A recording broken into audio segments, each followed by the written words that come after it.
प्रसन्नाङ्गरागं प्रभाकाञ्चनाङ्गं जगद्भीतिशौर्यं तुषाराद्रिधैर्यम्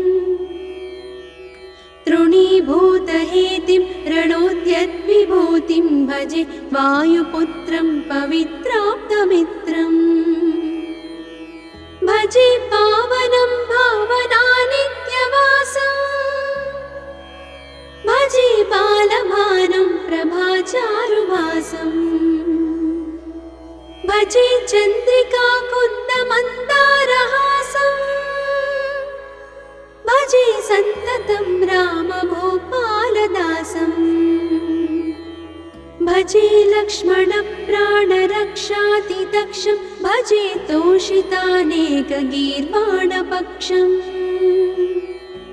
भजे घोरसङ्ग्रामसीमाहताक्षं भजे रामनामातिसम्प्राप्तरक्षम् कृताभीलनादं क्षितिक्षिप्तपादम्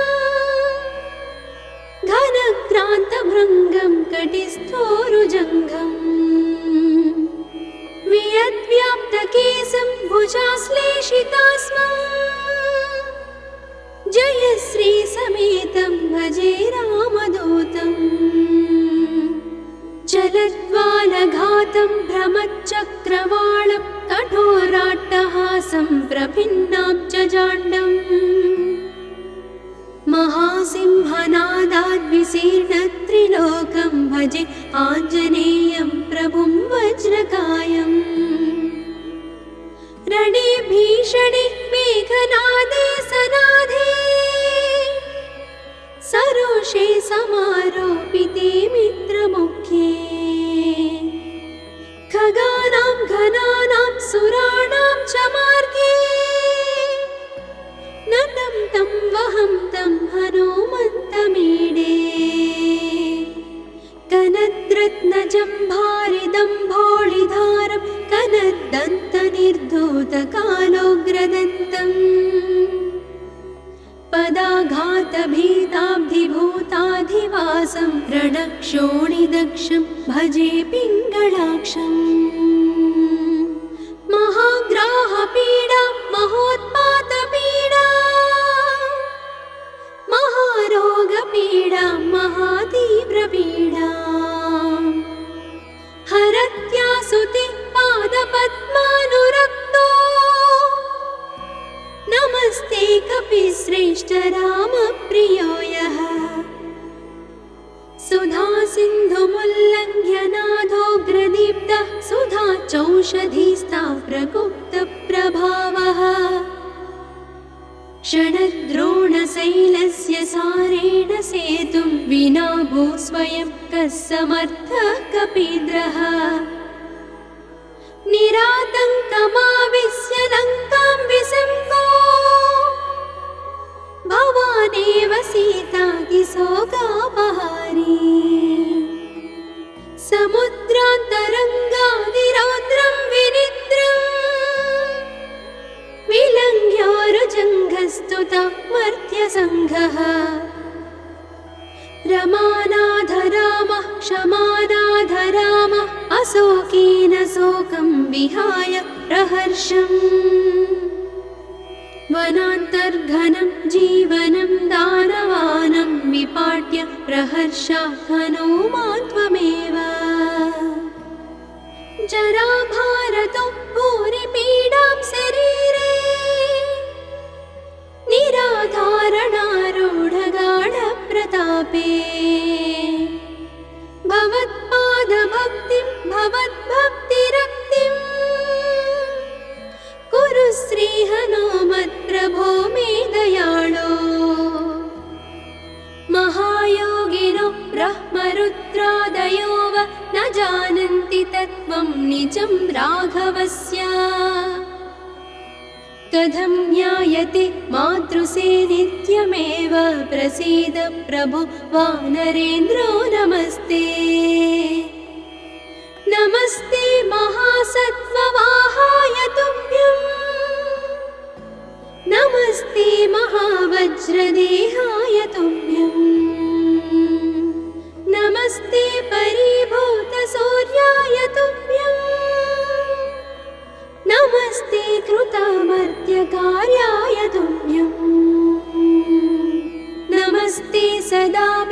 ब्रह्मचर्याय तुभ्यं नमस्ते सदा वायुपुत्राय तुभ्यम् नमस्ते सदा पिङ्गलाक्षाय तुभ्यं नमस्ते सदा रामभक्ताय तुभ्यम् हनुमद्भुजङ्गप्रयातं प्रभाते प्रदोषेऽपि वाचार्थरात्रेऽपि मर्त्यः पठन्नस्नतोऽपि प्रमुक्ताघजालः सदा सर्वदा रामभक्तिं प्रयाति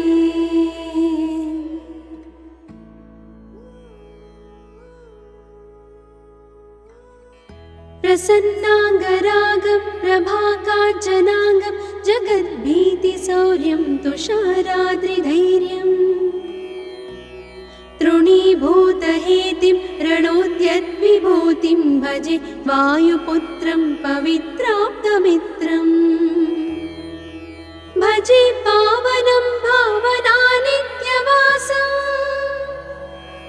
भजे बालभानुं प्रभाचारुभासम् भजे चन्द्रिकाकुन्दमन्दारहासम् भजे सन्ततं रामभूपालदासम्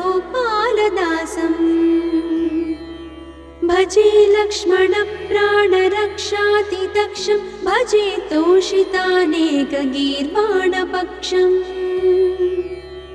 भजे घोरसङ्ग्रामसीमाहताक्षं भजे रामनामातिसम्प्राप्तरक्षम् कृताभीलनादं क्षितिक्षिप्तपादं घनक्रान्तभृङ्गं कटिस्थोरुजङ्घम् वियद्व्याप्तकेशं भुजाश्लेषितास्मम् जयश्रीसमेतं भजे रामदूतम् चलद्वालघातं भ्रमच्चक्रवालं कठोराट्टहासं प्रभिन्नाब्जजाण्डम् महासिंहनादाद्विशीर्णत्रिलोकं भजे आञ्जनेयं प्रभुं वज्रकायम् रणे भीषणे मेघनादे सनादे सरोषे समारोपिते मित्रमुख्ये खगानां घनानां सुराणां च मार्गे नतं तं वहं तं हनुमन्तमीडे कनद्रत्नजम्भारिदम्भोळिधारं कनद्दन्तनिर्धूतकालोग्रदन्तम् पदाघातभीताब्धिभूताधिवासं रणक्षोणिदक्षं भजे पिङ्गलाक्षम्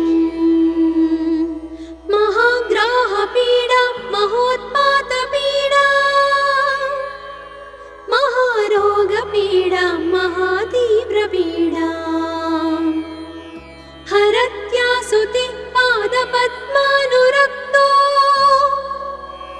नमस्ते कपिश्रेष्ठ रामप्रियो यः सुधा सिन्धुमुल्लङ्घ्य नाथोग्रदीप्तः सुधा चौषधीस्ता प्रगुप्तप्रभावः षडद्रोणशैलस्य सारेण सेतुं विना भूस्वयं कः समर्थः कपीन्द्रः निरातङ्कमाविश्य लङ्कां विसम्भो भवानेव सीतातिशोकापहारी समुद्रान्तरङ्गादिरौद्रं विनिद्रम् विलङ्घ्योरुजङ्घस्तुता मर्त्यसङ्घः रमानाथ रामः क्षमानाथ रामः अशोकेन शोकं विहाय प्रहर्षम् वनान्तर्घनं जीवनं दानवानं विपाट्य प्रहर्षात् हनुमान् त्वमेव जराभारतो भूरिपीडां शरीरे निराधारणारूढगाढप्रतापे भव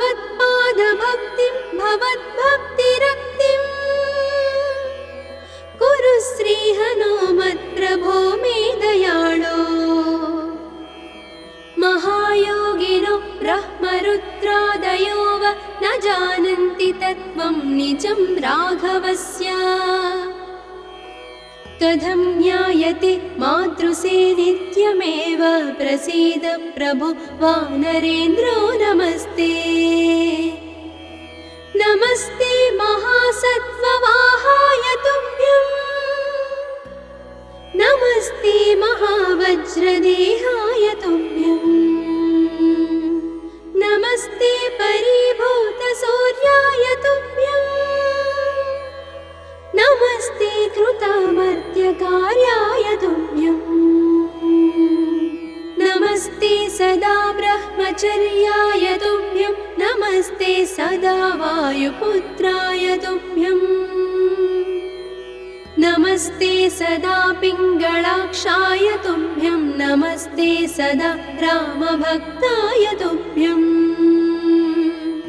हनुमद्भुजङ्गप्रयातं प्रभाते प्रदोषेऽपि वाचार्थरात्रेऽपि मर्त्यः पठन्नस्नतोऽपि प्रमुक्ताघजालः सदा सर्वदा रामभक्तिं प्रयाति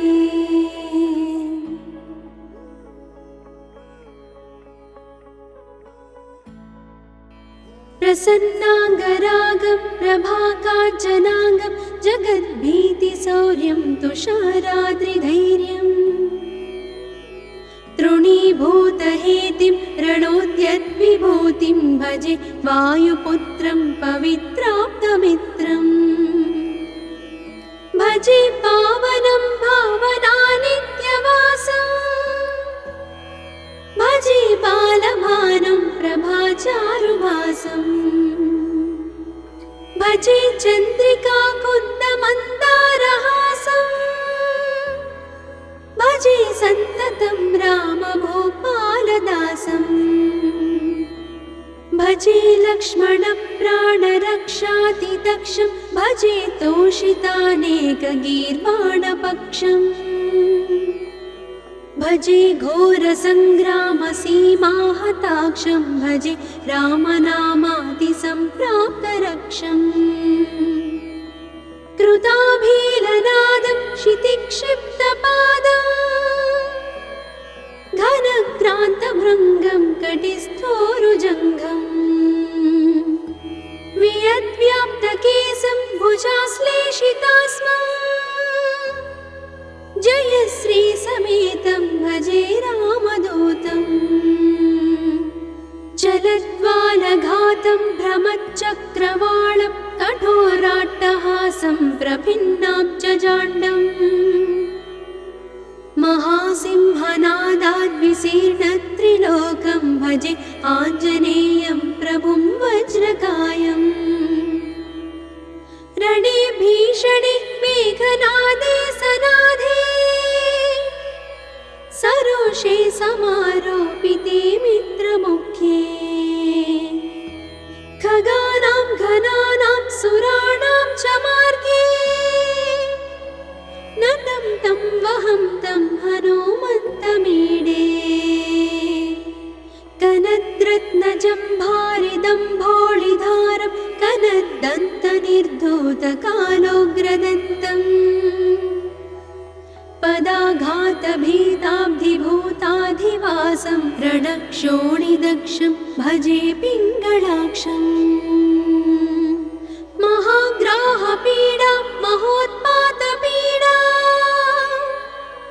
महारोगपीडा महातीव्रपीडा हरत्यासुते पादपद्मानुरक्तो नमस्ते कपिश्रेष्ठ रामप्रियो यः सुधा सिन्धुमुल्लङ्घ्य नाथोग्रदीप्तः सुधा चौषधीस्ता प्रगुप्तप्रभावः क्षणद्रोणशैलस्य सारेण सेतुं विना भूस्वयं कः समर्थः कपीन्द्रः निरातङ्कमाविश्य लङ्कां विसङ्गो भवानेव सीतातिशोकापहारी समुद्रान्तरङ्गादिरौद्रं विनिद्रम् प्रस्तुता मर्त्यसङ्घः रमानाथ रामः क्षमानाथ रामः अशोकेन शोकं विहाय प्रहर्षम् वनान्तर्घनं जीवनं दानवानं विपाट्य प्रहर्षात् हनूमान् त्वमेव जराभारतो भूरिपीडां शरीरे निराधारणारूढगाढप्रतापे भवत्पादभक्तिं भवद्भक्तिरक्तिं कुरु श्रीहनुमत्प्रभो मे दयाळो महायोगिनो ब्रह्मरुद्रादयो वा न जानन्ति तत्त्वं निजं राघवस्य कथं ज्ञायते मातृसे नित्यमेव प्रसीद प्रभो वानरेन्द्रो नमस्ते नमस्ते महासत्त्ववाहाय तुभ्यं नमस्ते महावज्रदेहाय तुभ्यं नमस्ते परिभूतसूर्याय तुभ्यं नमस्ते कृतामर्त्यकार्याय तुभ्यं नमस्ते सदा ब्रह्मचर्याय तुभ्यं नमस्ते सदा वायुपुत्राय तुभ्यं नमस्ते सदा पिङ्गळाक्षाय तुभ्यं नमस्ते सदा रामभक्ताय तुभ्यं हनुमद्भुजङ्गप्रयातं प्रभाते प्रदोषेऽपि वाचार्थरात्रेऽपि मध्यः पठन्नस्नतोऽपि प्रमुक्ताघजालः सदा सर्वदा रामभक्तिं प्रयाति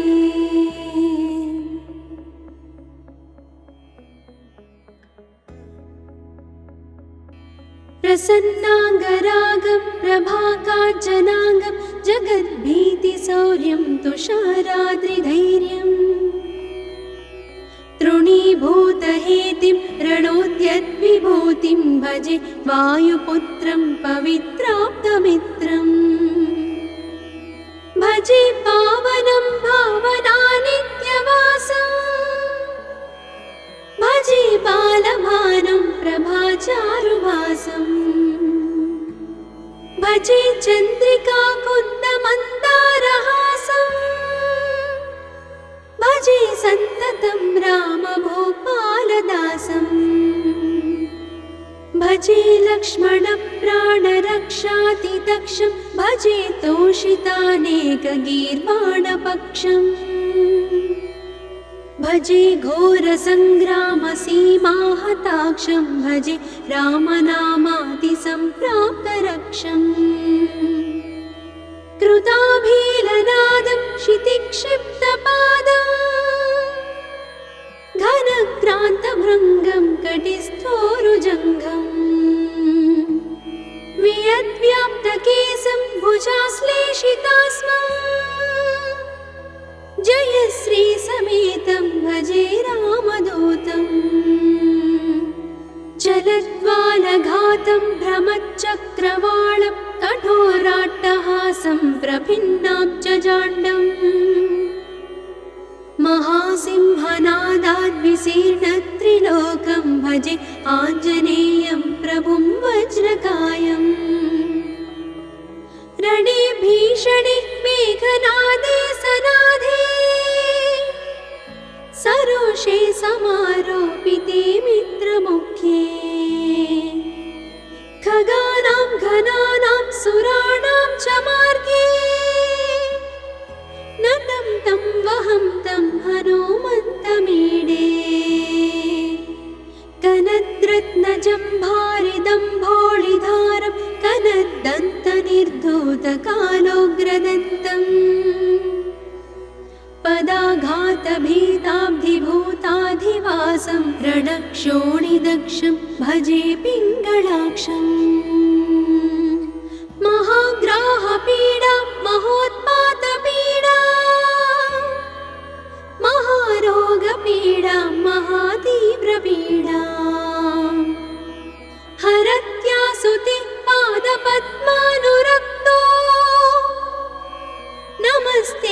सर्वैरपि श्रेष्ठ रामप्रियो यः सुधा सिन्धुमुल्लङ्घ्य नादोग्रदीप्तः सुधा चौषधीस्ता प्रगुप्तप्रभावः षडद्रोणशैलस्य सारेण सेतुं विना भू स्वयं कः समर्थः कपीन्द्रः निरातङ्कमाविश्य लङ्कां विसम्भो भवानेव सीतातिशोकापहारी समुद्रान्तरङ्गादिरौद्रं विनिद्रम् विलङ्घ्योरुजङ्घस्तुता मर्त्यसङ्घः रमानाथ रामः क्षमानाथ रामः अशोकेन शोकं विहाय प्रहर्षम् वनान्तर्घनं जीवनं दानवानं विपाट्य प्रहर्षात् हनूमान् त्वमेव जराभारतो भूरिपीडां शरीरे निराधारणारूढगाढप्रतापे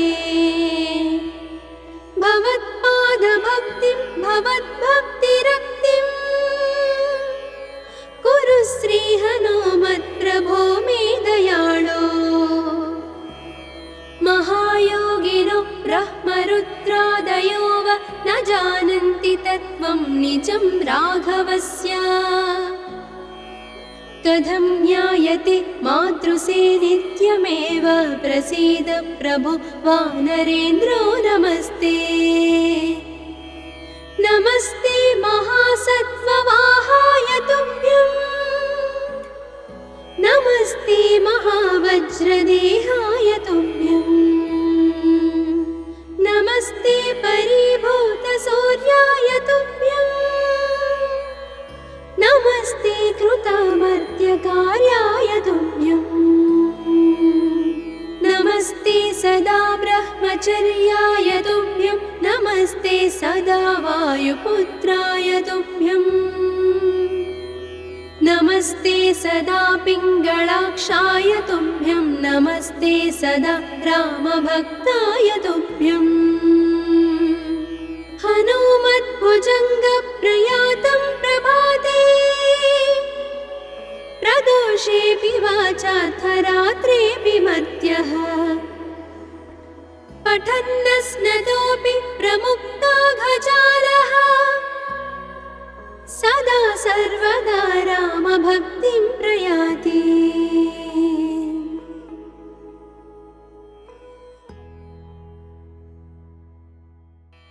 प्रसन्नाङ्गरागं प्रभाकाञ्चनाङ्गं जगद्भीतिशौर्यं तुषाराद्रिधैर्यं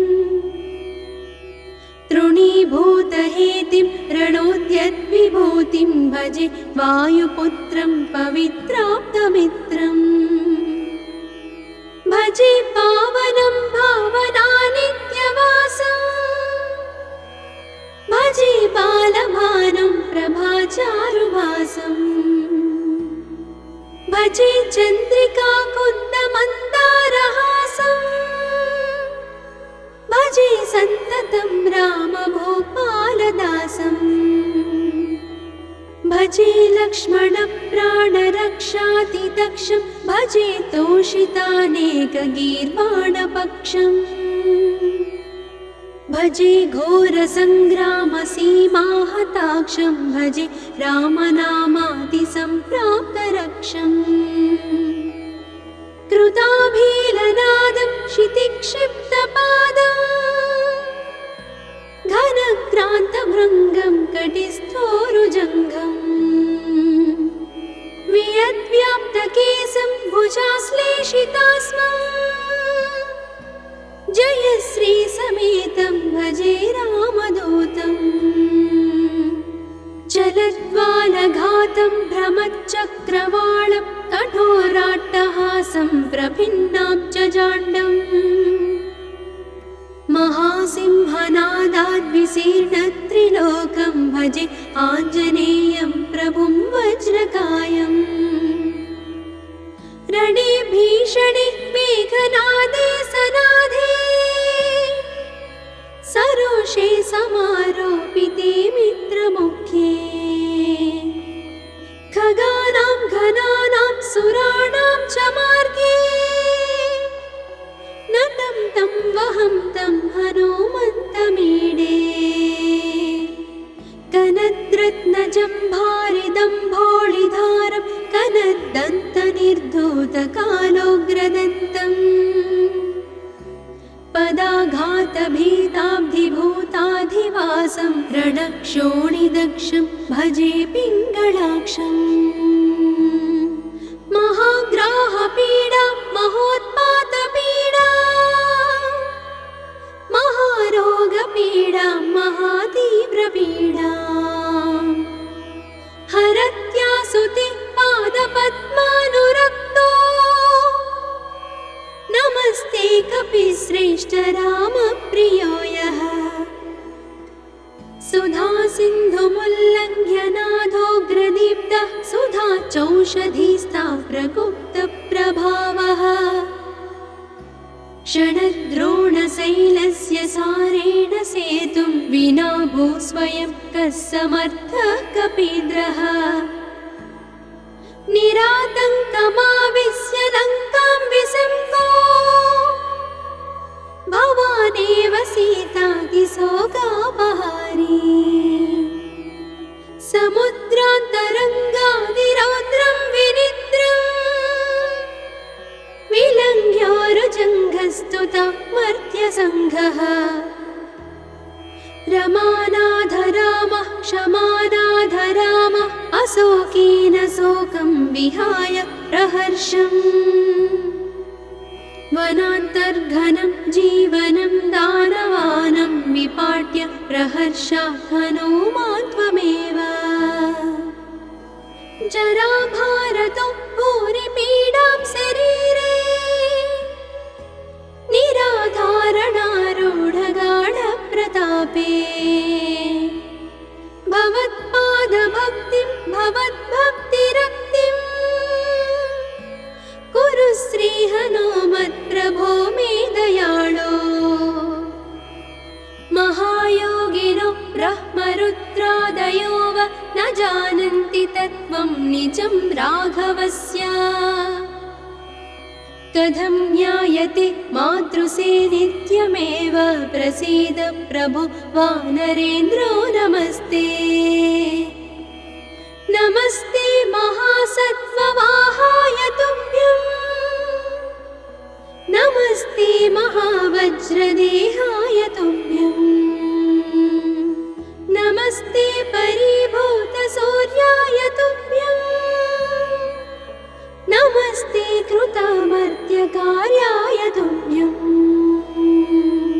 नमस्ते सदा ब्रह्मचर्याय तुभ्यं नमस्ते सदा वायुपुत्राय तुभ्यं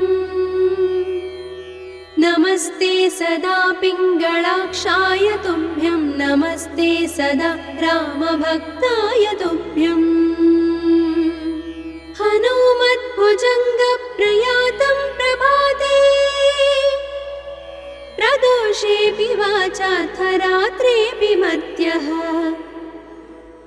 पठन्नस्नतोऽपि प्रमुक्ताघजालः सदा सर्वदा रामभक्तिं प्रयाति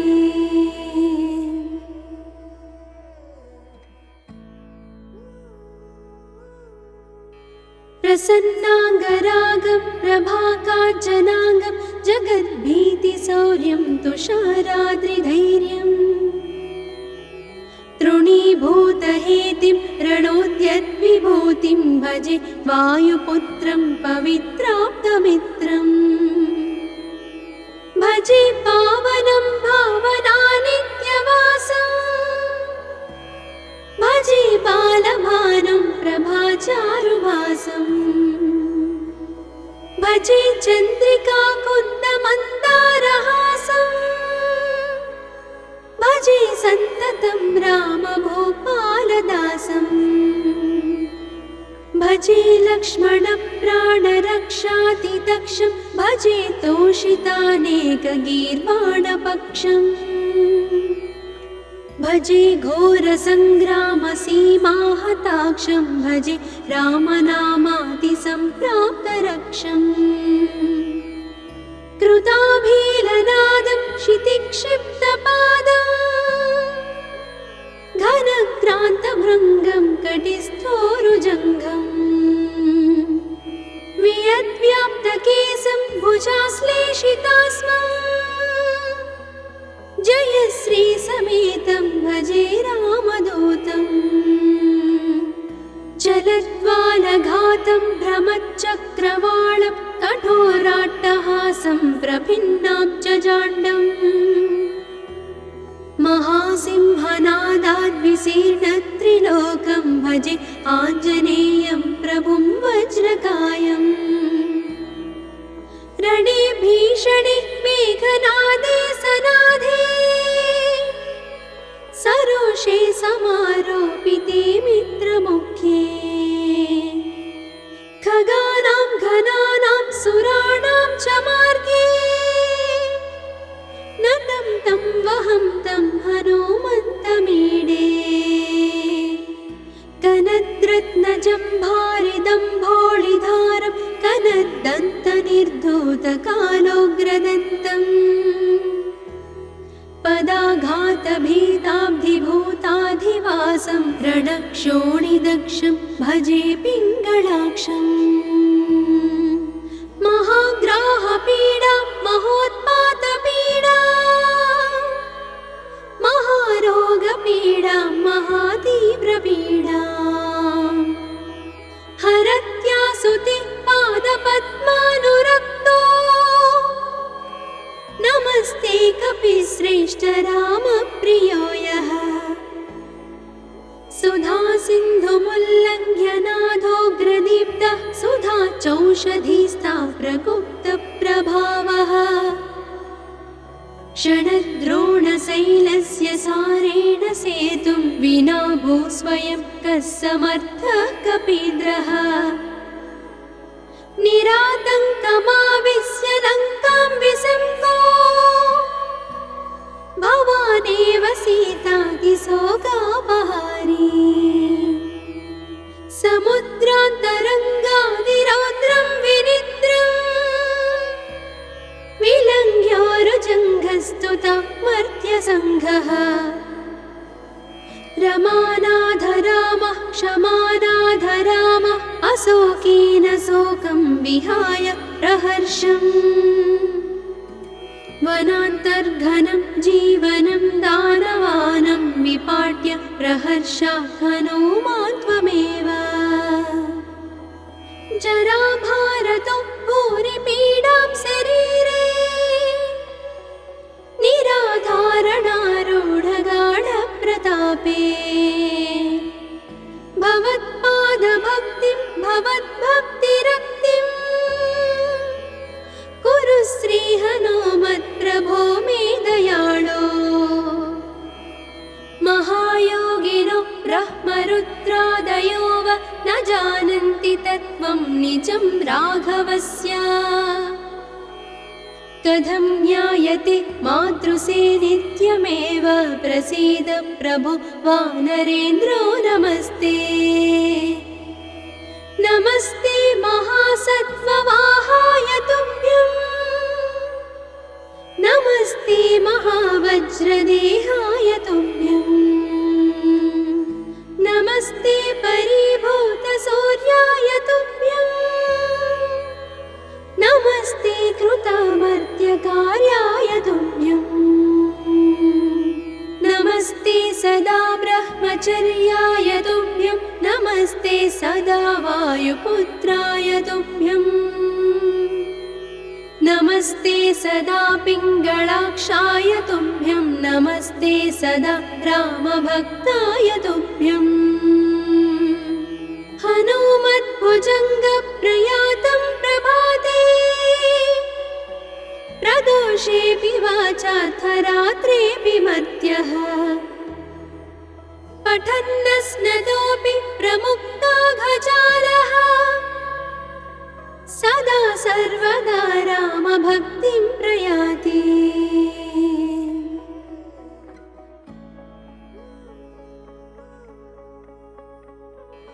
प्रसन्नाङ्गरागं प्रभाकाञ्चनाङ्गं जगद्भीतिशौर्यं तुषाराद्रिधैर्यम्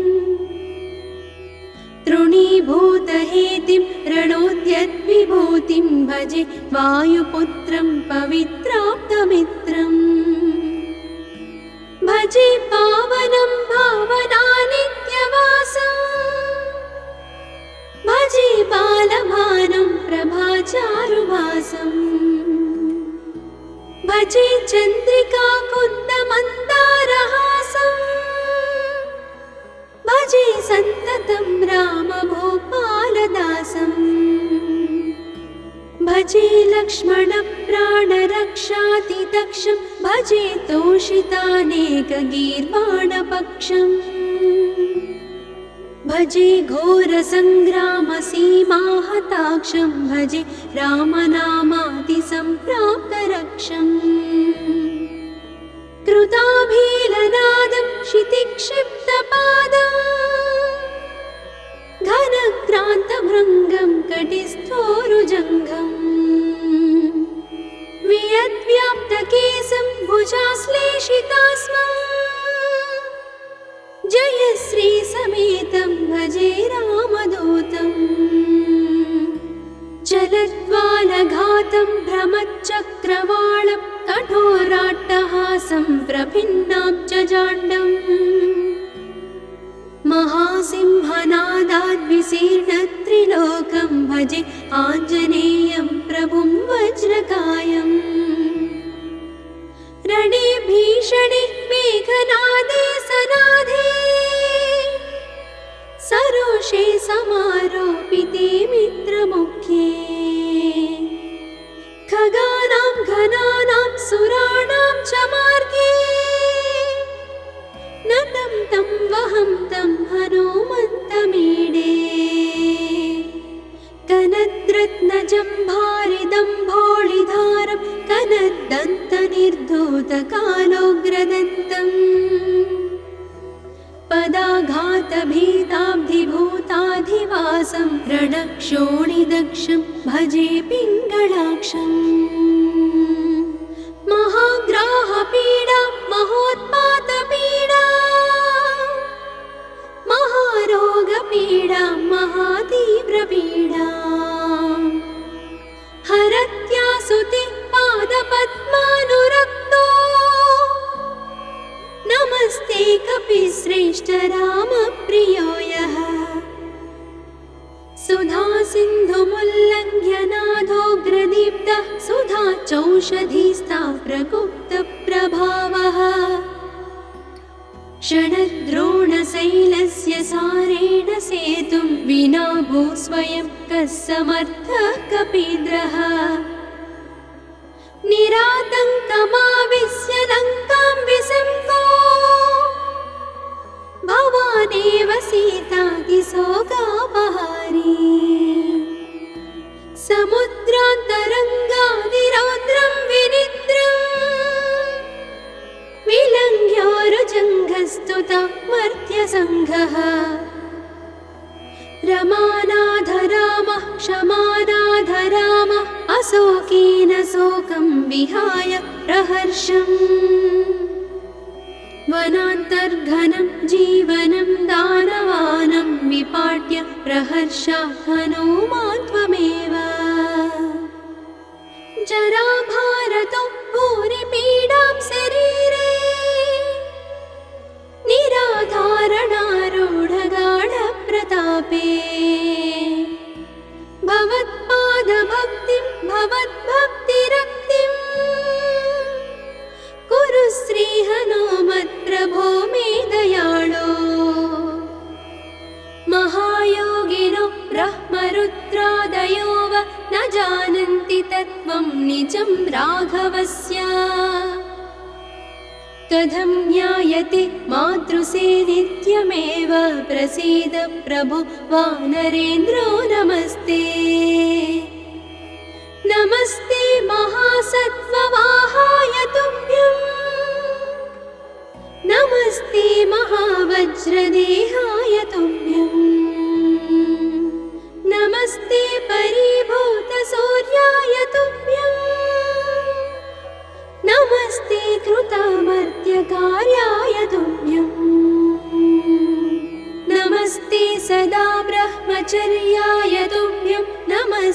सदा वायुपुत्राय तुभ्यम् नमस्ते सदा पिङ्गलाक्षाय तुभ्यं नमस्ते सदा रामभक्ताय तुभ्यम् हनुमद्भुजङ्गप्रयातं प्रभाते